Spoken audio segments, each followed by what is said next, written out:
So let's talk about Trump.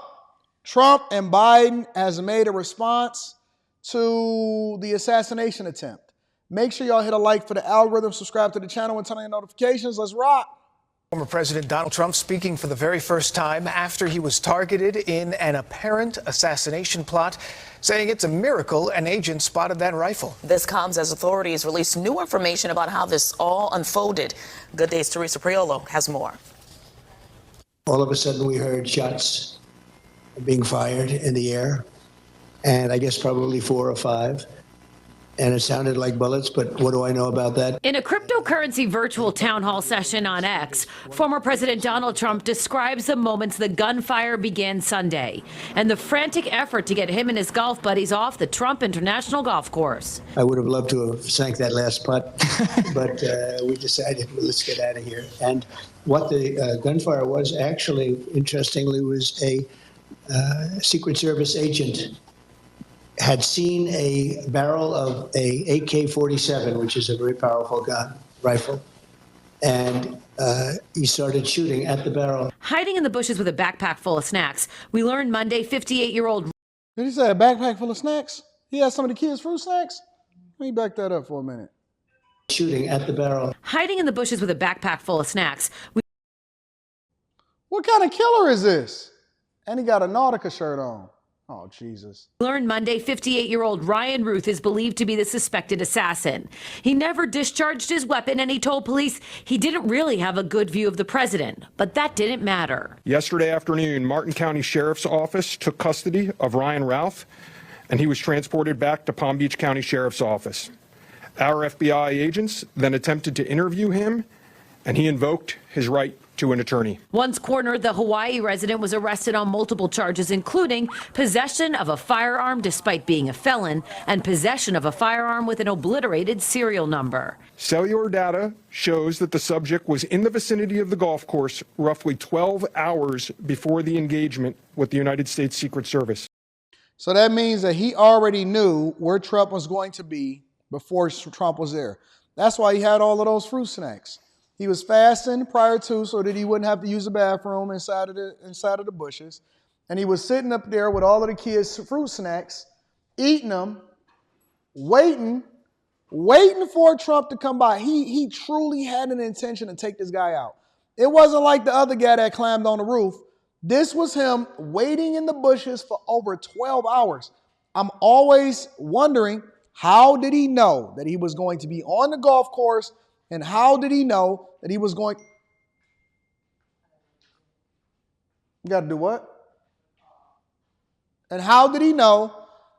Such a distraction. And how did he know that he was going to be coming down that hole? How did he know? How did he know? That's the number one question that I have, is how did he know that this was going to happen in the first place? Secret Service Acting Director Ronald Rao briefed Trump and federal and local law enforcement officials on the investigation this morning.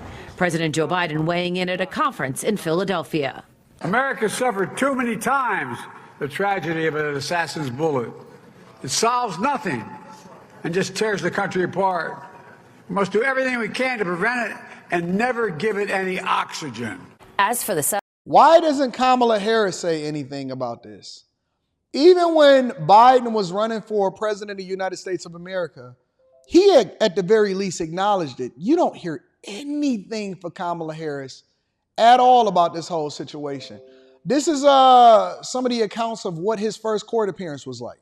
Now, Dana Marie McNichol in West Palm Beach, Florida, with more on yesterday's assassination attempt. Kaylee, Ryan Ruth walked into that federal courtroom this morning smiling, shackled by his hands and feet. He was even seen laughing while speaking to his court-appointed attorney. Now, the judge presented 2 different charges: possession of a firearm by a convicted felon and a possession of a firearm with an obliterated serial number. So wait, his only charges was possession of a firearm by a convicted felon and possession of a firearm with an obliterated serial number? Are these the only charges that he got? Now, the judge presented two different charges: possession of a firearm by a convicted felon and a possession of a firearm with an obliterated serial number. Combined, the judge says he could face 20 years in prison and $500,000 in fines. Fox is told additional federal charges are possible, but we understand that these charges presented today will keep him in jail. Now, Ruth told the judge that he only makes about $3,000 a month with no assets other than two trucks in Hawaii. The sheriff said yesterday when Ruth was arrested, his demeanor was perplexing. And that continued today in the courtroom when he was smiling and laughing. Made the stop and then at gunpoint ordered him out of the vehicle. He complied. His demeanor was perplexing in some way, despite the fact that we had numerous people out with rifles, uniformed personnel, a helicopter. And we are just getting our hands on the affidavit, and a couple of things stood out to me. It said he was driving a car with stolen plates. Of course, he fled the scene, and officers were able to pull him over and arrest him on I-95. And then also, Ruth's mobile phone was detected in the area at 2 a.m., so the night before this happened, until 1:30 p.m. in the afternoon. Now, Ruth is being held in the Palm Beach County Jail, and he is expected in court for his next appearance on Monday, September 23rd. Annie, you just walked out. What happened?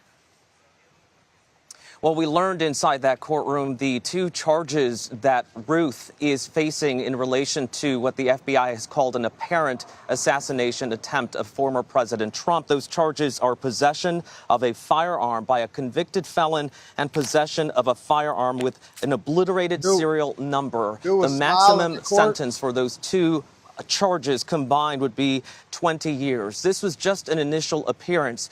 He was sworn in, was told that he would have to be honest with the court. He said, yes, I will do that. He was asked a series of questions to determine whether he qualifies to have a public defender appointed. In those questions, we learned that he said that he does have a job, did not specify what it is, makes about $3,000 a month. He was asked if he has any other assets, real estate. He said no, zero. We also learned that he has a son, a 25-year-old son. The plot thickens.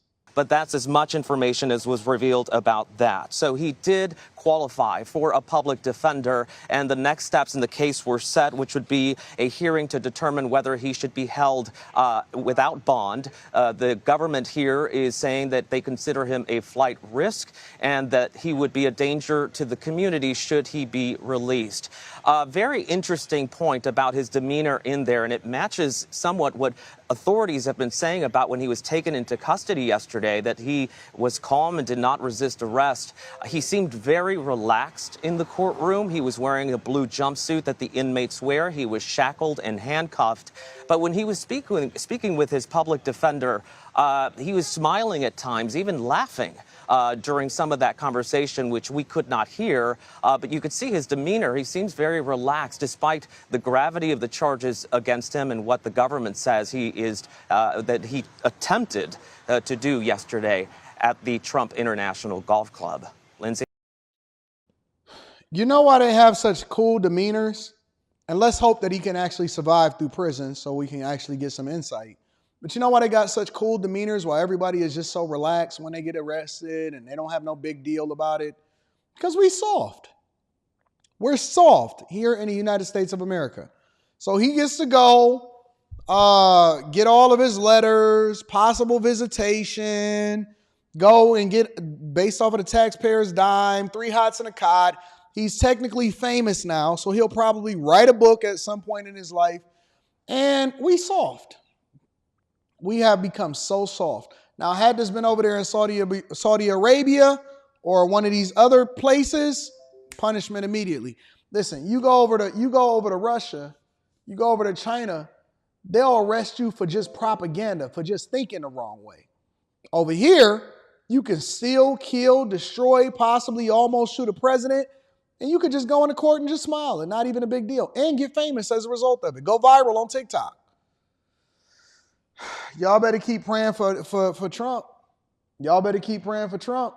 Manny, I may have misheard you, but did you say that right now the only 2 charges that have been filed are weapons possession charges?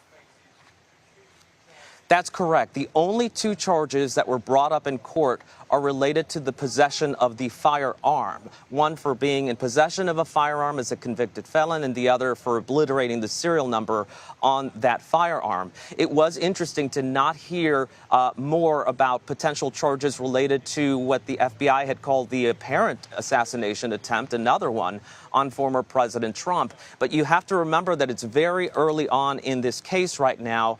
We're assuming that additional charges could be forthcoming.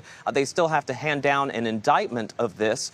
So this is all we heard so far in the courtroom, just those 2 charges related only to the possession of a firearm.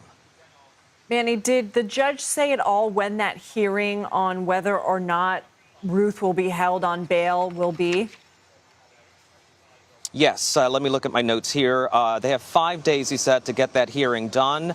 It was set for Monday, September the 23rd. There's also what they call a probable cause hearing. That was set for Monday, September 30th. This hearing in there lasted just under 10 minutes. So not a lot was revealed about potentially, again, what possible other charges he may face. Just really setting into motion the beginning of what could eventually be a trial against him. This was an initial appearance, then you have the bond hearing, then you have the probable cause hearing. So the dates were laid out, and then he was walked right back out of the courtroom to where he is being held. Again, y'all need to keep y'all prayers up because it's getting bad out here, and it's horrible. It's 100% horrible. Let me read.